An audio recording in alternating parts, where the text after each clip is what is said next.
I parked my 2012 Honda Accord between a black Porsche Cayenne and a pearl white Tesla Model S. Their doors clicked shut with practiced arrogance. Mine closed without a sound. Just like me. It had been 9 years since I last stepped into the Alden family estate. 9 years since I walked out without making a scene, without a single raised voice. Back then, I had nothing except an idea, a laptop, and a wristwatch I still wore to this day. Tonight, I was 34. I wore a navy dress I'd pulled from the back of my Seattle closet. No labels, no designer. Just clean lines and quiet dignity. I'd come alone. No date, no entourage. Just me. Just Sabrina. The front door was already open. Through the marble entryway, I could hear the laughter, sharp, polished, expensive. I stepped inside.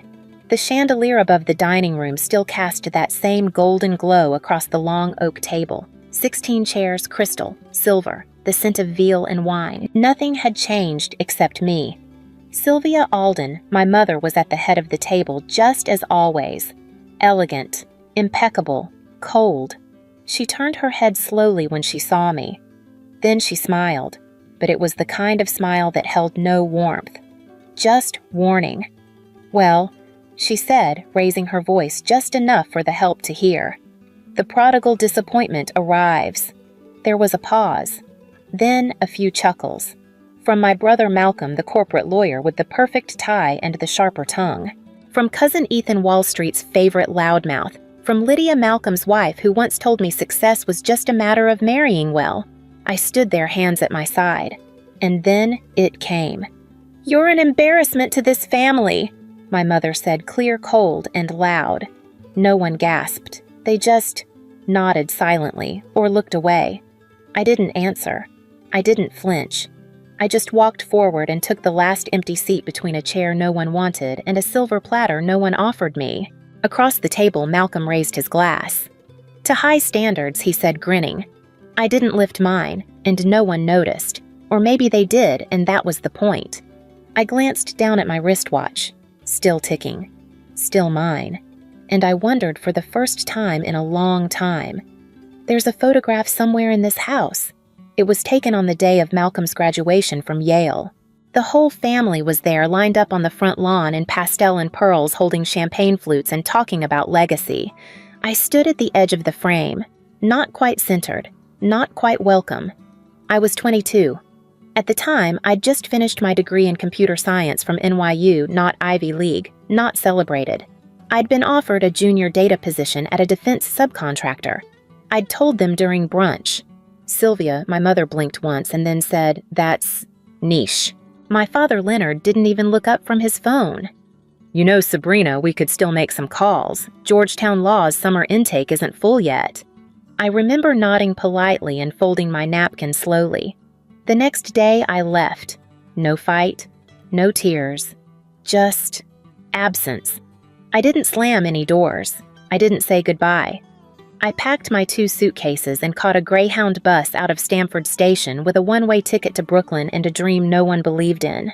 That was the beginning of Arcadia. It started in a sublet apartment with bad plumbing and better coffee. I coded on a refurbished MacBook. I pitched to blank Zoom screens. I got told no 57 times before one woman, an ex-NSA analyst turned angel investor, saw something in me that no one in my own family ever had. She gave me $200,000 and a wristwatch, a plain leather-banded analog. She said, "You'll need something to measure time, not just hours, milestones." I wore it every day since. When I landed our first Department of Defense contract, I sent my parents a letter. Not for approval, just to tell them. Sylvia replied 3 weeks later. Typed. Signed. Short. "Don't put the Alden name on anything that might not last. No congratulations. No call." I kept the letter. I framed it. Every time a deal collapsed, I looked at it. Every time a door shut, I read it again. And every time Arcadia rose first to $10 million, then to $100 million, then to $2 billion, I read that letter like a compass. Not to guide me toward them, but to remind me how far I'd already gone. I didn't return to Connecticut, not for birthdays, not for funerals, not when Lydia gave birth to twins, not even when Father had his mild stroke and Malcolm gave a speech about family unity. They never invited me, and I never asked. Until now. Now, sitting at their table between their smirks and their silverware, I looked across the faces that once told me I'd fail. And I remembered. I wasn't here for them. I was here for something else. Something quieter, but heavier. Something like closure. Dinner was veal. It always was. Veal with wild mushroom risotto plated on bone-white china rimmed in gold. The same set Sylvia had flown in from Milan the year I turned 17. I remember because that was also the year she forgot my birthday. I hadn't eaten veal in years. I picked at it in silence. Malcolm was, of course, mid-story, something about arbitration almost collapsing before he saved the deal. He held his fork like a gavel and his ego like a badge. Lydia, his wife, followed up with her usual timing. Youngest partner in firm history. The pride in her voice had its own chandelier. Across the table, Cousin Ethan was speaking louder than necessary, explaining to no one in particular why his portfolio manager was wrong about emerging markets. He gestured with his wine glass like he was conducting an orchestra only he could hear. Sylvia sat at the head of the table, nodding, smiling, guiding the rhythm. Like always. When she finally turned to me, she gave a thin smile and said, "Still working? In technology, dear, not tech. Not cybersecurity. Not even your company. Just working." I nodded. Still building systems. That was apparently enough to invite more interest. Ethan leaned across the table and asked what kind apps, websites, the crypto stuff. I could have told them that Arcadia's infrastructure handled 15% of the federal government's secure cloud traffic. I didn't. Before I could answer, Malcolm jumped in reminding everyone how I used to stay up all night in front of a Dell desktop as a kid. Sylvia added, "We thought it was a phase." Lydia chimed in next, still sawing at her veal. She asked if I had a team now or was I still doing it all solo. Arcadia had 200 employees and a new office in Tokyo. We were preparing a bid for NATO, but I kept it simple. No, I have help. Malcolm's smirk curled. Eventually, everyone needs a real career. The laughter that followed was soft, polished, surgical. Sylvia stepped in, her voice dipped in diplomacy. Sabrina's always carved her own path. That word again. Different. Outlier. Other. Not one of us. Malcolm raised his glass with mock warmth. To the rebels in the family. May they find their way back before it's too late. I didn't lift mine. Instead, I looked down at my watch. Still ticking. Still mine. Ethan, ever opportunistic, leaned in again. He said his firm was getting serious about investing in startups and that I could pitch something if I wanted. "Happy to give your little project a shot," he said with a wink. Little project? I met his eyes and said simply, "It's not little." He laughed. "Oh yeah, then why haven't we heard of it?" I let a pause stretch, then answered quietly, "Maybe you weren't listening." The table stilled. Lydia let out a sharp, surprised laugh. "She's got a bite," Sylvia chuckled, reaching to top off someone's wine. "We're just teasing, darling. It's all in good fun." But it wasn't. Not for me. It never had been. They just never noticed. Dessert was served fig tartlets with lavender, honey, and creme fraiche. I didn't touch mine. Malcolm was midway through a story about depositions in Miami when a soft knock echoed from the entryway. A moment later, Jillian, my assistant, appeared in the dining room.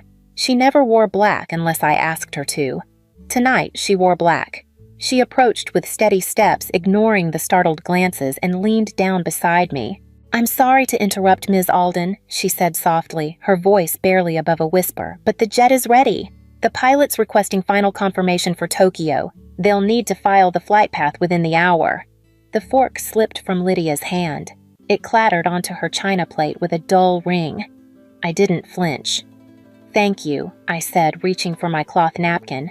"Tell Captain Reyes we'll proceed as scheduled. Stop over in San Francisco for the board vote. I'll join the call en route." Jillian nodded once turned and left as quietly as she had come. Silence. Not awkward silence. Not confused silence. Dead silence. the kind that settles like dust after something breaks. Ethan blinked slowly. Malcolm's jaw twitched. Sylvia sat straighter as if posture could anchor her to a reality that was slipping fast. "Jet," Malcolm said finally. I dabbed the corner of my mouth with the napkin. Gulfstream. We use it for intercontinental meetings. Arcadia closed a Tokyo partnership last quarter. Arcadia, Ethan echoed. "My company," I said simply. Sylvia narrowed her eyes. "You have a jet?" "I have a company," I corrected. "The jet is just efficient." Malcolm tried to laugh, but it came out as a choked sound.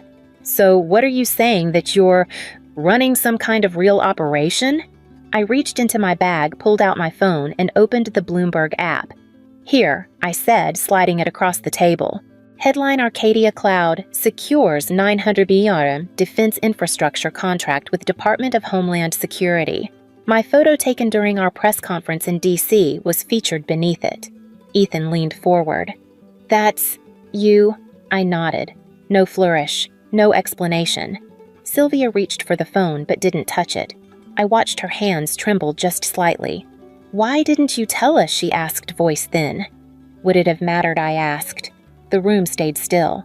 No one reached for their tartlets. Even the air seemed to hesitate. I looked down at my watch. Still ticking. Still mine. Malcolm was the first to speak, or rather to challenge. His voice had that familiar edge, the one he used in court when cornered. He pointed stiffly at my phone and said the article could be exaggerated. I looked at him, tilted my head. "You think Bloomberg inflates federal defense contracts?" He didn't answer, just looked away. Across the table, Ethan was still reading, his lips moving, as he took in each headline like they might change if he stared long enough. I watched his face shift as the numbers landed. Arcadia's global footprint. Our contract values the recent valuation.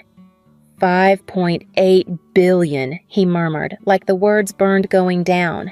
"No," I said gently. "We crossed 6 last month." Lydia's hand trembled as she reached for her wine. She missed the glass. Sylvia still hadn't spoken.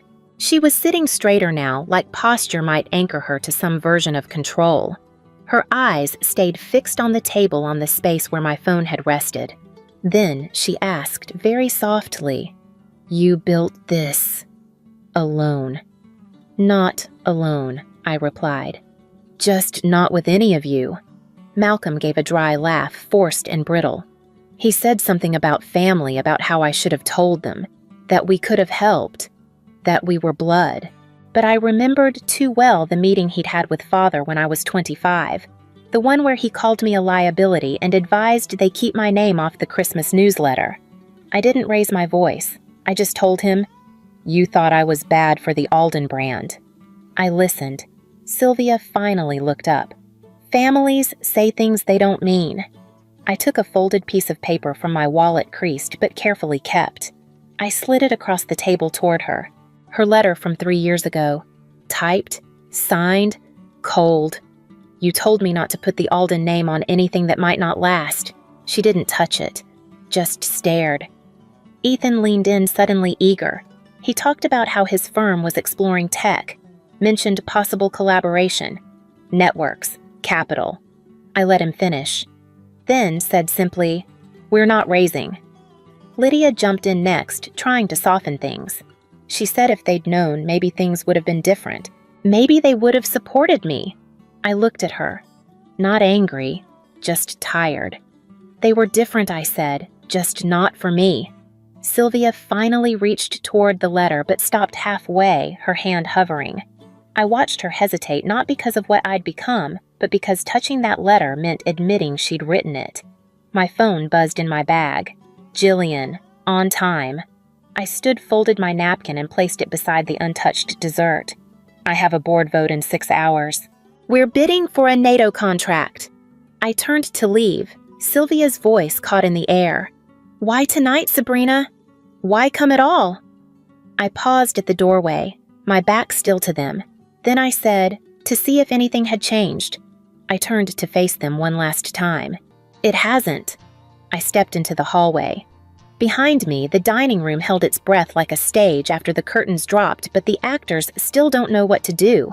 Then the scramble began. Malcolm was first, always the quickest to pivot. Sabrina, wait. Maybe we should talk investments. If Arcadia is expanding, there could be alignment. Strategic partnership. I turned halfway, just enough for him to see my face.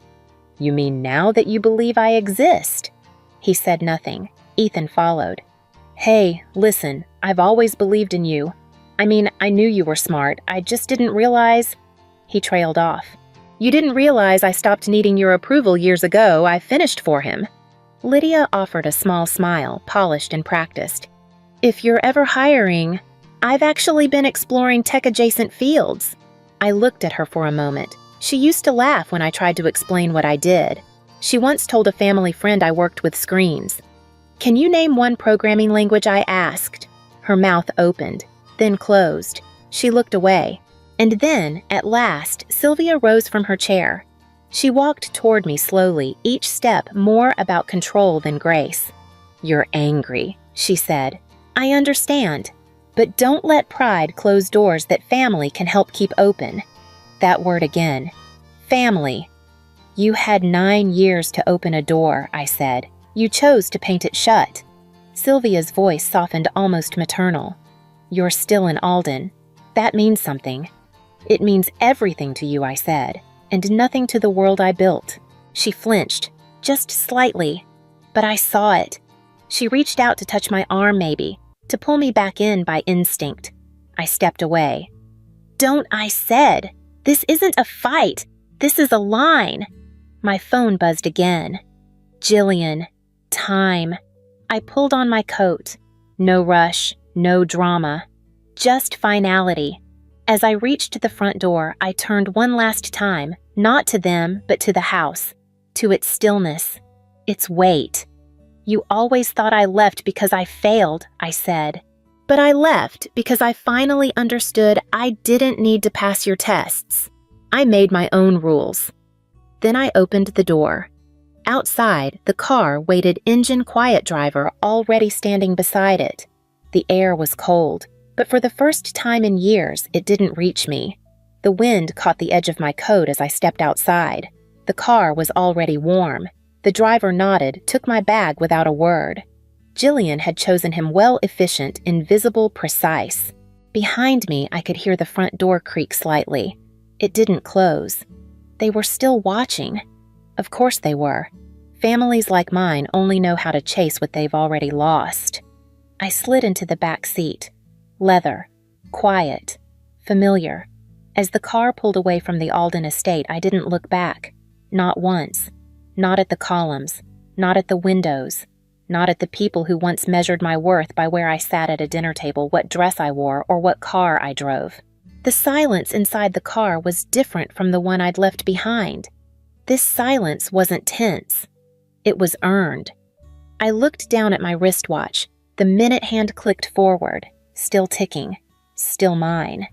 The next morning, the messages started. A LinkedIn request from Lydia. A voicemail from Malcolm. We should reconnect. Family synergy has value. A long, overwritten email from Ethan about collaborative innovation. And from Sylvia, a handwritten note delivered by courier. Pressed paper. Guilt edging. We should rebuild. You've made us proud. I didn't reply.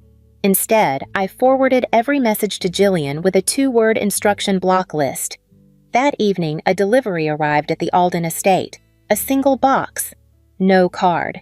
Inside it, the letter Sylvia once sent me folded beside a photo of their dinner table taken from outside the window.